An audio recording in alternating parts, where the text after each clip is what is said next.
जब से इंसान की सोचने समझने की शक्ति विकसित हुई है, उसने अपने जैसे किसी दूसरे प्लेनेट पर रहने वाले लोगों के बारे में जानने की पूरी कोशिश की है।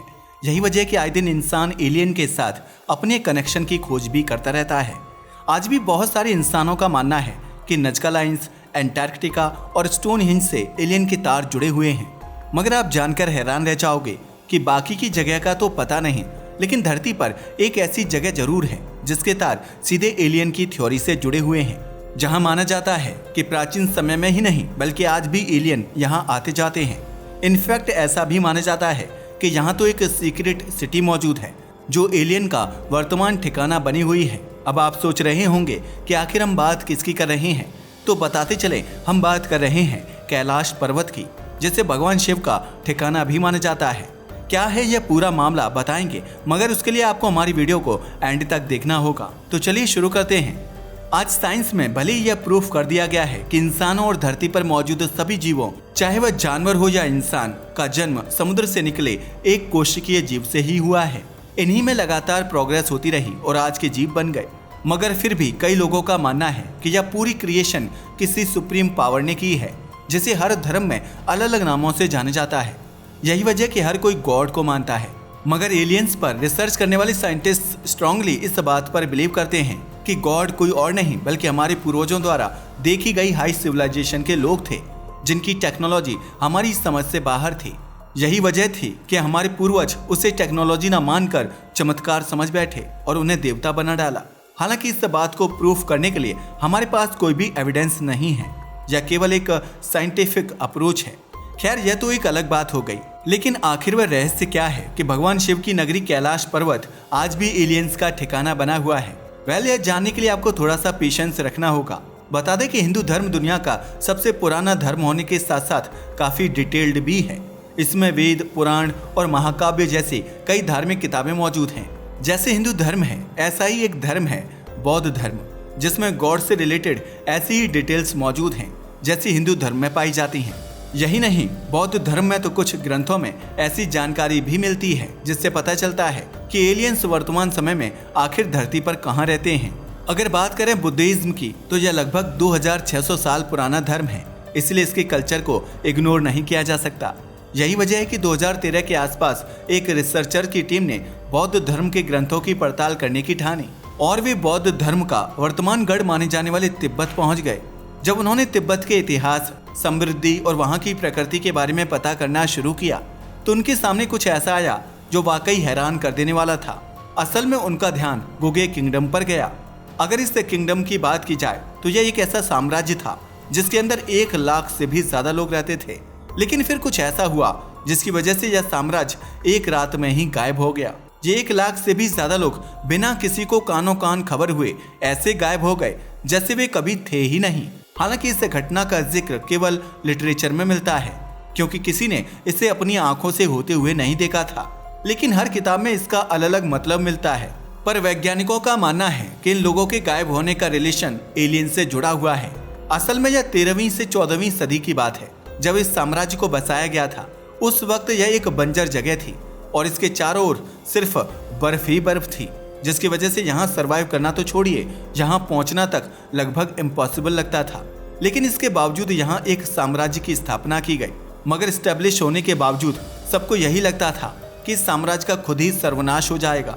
लेकिन समय बीतता गया और 15वीं सदी आते आते यह साम्राज्य इतना विकसित हो गया कि किसी ने कल्पना भी नहीं की थी। यहाँ के लोग इतनी एडवांस टेक्नोलॉजी का इस्तेमाल कर रहे थे कि लो रिसोर्सेज के बावजूद उनकी प्रोग्रेस एंड डेवलपमेंट पर कोई असर नहीं पड़ा। यही नहीं, साम्राज्य को एक ऐसा शासक चला रहा था जिसे राजनीति की कोई समझ नहीं थी और यहाँ की प्रजा बुद्धिज्म में डूबी रहती थी। मगर इसके बावजूद इस साम्राज्य ने अचानक से इतनी डेवलपमेंट कर ली थी कि आसपास के राज्य हैरान थे। इनफैक्ट 16वीं सदी तक तो यह साम्राज्य इतना ज्यादा प्रसिद्ध हो गया था कि आसपास के राज्य इससे मित्रता करने की कोशिशें करने लगे। हालांकि गुगे किंगडम के लोग जानते थे कि आसपास के राज्य केवल लालच के कारण उनके करीब आ रहे थे, इसलिए उन्होंने न किसी से दुश्मनी की और न ही मित्रता। मगर बाकी किंग का यहाँ आना जाना स्टार्ट हो गया था और जब कुछ लोगों ने उनसे पूछा कि इतने इनक्रेडिबल मेथड से आपने अपनी डेवलपमेंट कैसे की, तो गुगे किंगडम के किंग ही नहीं, आम लोगों का भी केवल एक ही जवाब था जो वास्तव में काफी चौंकाने वाला था। ऐसा इसलिए क्योंकि असल में इनका कहना था कि हम जो भी हैं वह शंभाला नगरी के लोगों की मदद की वजह से हैं। शंभाला नगरी? जी हाँ, ये वही सिटी है जो हिंदू और बौद्ध धर्म में दोनों में मौजूद है। असल में एक ऐसी जगह है जहाँ इंसान नहीं बल्कि देवता रहते हैं। ऐसा माना जाता है कि यह नगरी धरती पर तो मौजूद है, लेकिन यह एमिनिटीज में स्वर्ग के बराबर है। इनफैक्ट विष्णु पुराण में कहा गया है कि भगवान विष्णु के 10वें अवतार कल्कि का जन्म इसी शंभाला नगरी में होगा। वैसे हाल ही में आई कल्कि मूवी में भी इस सिटी के बारे में बताया गया है। जी हाँ, इस मूवी में पहाड़ों के अंदर बसा जो शहर बताया गया है वह कोई और नहीं बल्कि शंभाला ही है। हालांकि इसके बाद भी आसपास के राजाओं ने कई बार जानने की कोशिश की कि आखिर उन्होंने अपना विकास कैसे किया, लेकिन हर बार वही जवाब मिलता कि यह शंभाला नगरी के लोगों की मदद का परिणाम है। लेकिन किसी ने उनकी बात पर यकीन नहीं किया। अब आप खुद ही सोचिए, कोई आपको इस तरह की जादुई बातें बताए तो आप भला उस पर कैसे यकीन करोगे। यही वजह थी कि लद्दाख के राजा को बहुत ज्यादा गुस्सा आ गया। ऐसा इसलिए क्योंकि वह इस साम्राज्य की तरक्की का राज जानना चाहता था, लेकिन ये लोग उसे बता नहीं रहे थे। इसलिए फ्रस्ट्रेट होकर 16वीं सदी में लद्दाख के राजा ने गोगे किंगडम पर हमला कर दिया। 1673 के आसपास लद्दाख के राजा ने गोगे राजा के महल को चारों ओर से घेर लिया ताकि कोई बाहर ना निकल सके। राजा को यकीन था कि अब वह इस साम्राज्य पर कब्जा कर लेंगे, इसलिए लद्दाख के राजा के खेमे में पार्टी की तैयारी शुरू हो गई थी, क्योंकि उनके अनुसार गोगे साम्राज्य उनके चक्रव्यूह में फंस चुका था, जिससे निकल पाना लगभग असंभव था। ऐसा इसलिए था क्योंकि यहाँ का वातावरण ही इतना कठोर था। लेकिन लद्दाख के राजा को नहीं पता था कि जो कुछ अब वह देखेगा उस पर कोई भी यकीन नहीं कर सकता। असल में अगले दिन जैसे ही लद्दाख के राजा ने पहाड़ी पर हमला किया, उधर से कोई भी जवाबी हमले की आवाज नहीं आई। इस वजह से महल का दरवाजा तोड़कर राजा और उसकी सेना गोगे साम्राज्य के अंदर चली गई। लेकिन वहां उन्होंने जो देखा वह हैरान कर देने वाला था। गोगे साम्राज्य में जहां 1 लाख से ज्यादा लोग होने चाहिए थे, वहां कोई इंसान मौजूद नहीं था। उन लोगों ने साम्राज्य का चप्पा चप्पा छान मारा, मगर उन्हें कुछ भी नहीं मिला। इस कारण राजा बेचैन हो उठा कि आखिर इतनी बड़ी संख्या में लोग एक ही रात के अंदर कहां गायब हो गए। सैनिक और राजा दोनों परेशान थे, मगर किसी के पास कोई जवाब नहीं था कि लोग कहां गए। तभी एक सैनिक का ध्यान महल के अंदर बनी हुई एक सुरंग पर गया। मगर हैरानी की बात तो ये थी कि यहाँ सिर्फ एक सुरंग नहीं थी, बल्कि महल के अंदर कई सुरंगें मौजूद थीं, जो धरती के अंदर लगभग 1-2 किलोमीटर तक पहुंची हुई थीं। इन सुरंगों के आसपास पैरों के बहुत से निशान मौजूद थे, जिससे अंदाजा लगाया गया कि हाल ही में वहां बसल यानी कि हलचल हुई होगी। अब राजा को लगने लगा कि शायद इन गुफाओं के अंदर ही लोग मौजूद होंगे, इसलिए उन्होंने कुछ सोल्जर को अंदर भेजा। मगर जब सैनिकों की टुकड़ी इन सुरंगों के अंदर पहुंची तो वहां सब कुछ वीरान था। अब वे सुरंग के एंड तक जा पहुंचे थे, बट इतनी खोजबीन के बावजूद भी उन्हें कुछ नहीं मिला। आपको यह जानकर हैरानी होगी कि यह सुरंग एक ही जगह पर जाकर मिल रही थी, और वह जगह और कोई नहीं बल्कि भगवान शंकर की नगरी कैलाश पर्वत थी। जी हाँ, कैलाश पर्वत, वही स्थान जहाँ हिंदू धर्म के अनुसार भगवान शिव विराजते हैं। वैसे धर्म का तो पता नहीं, बट विज्ञान के लिए कैलाश पर्वत हमेशा से रहस्य का केंद्र बना हुआ है।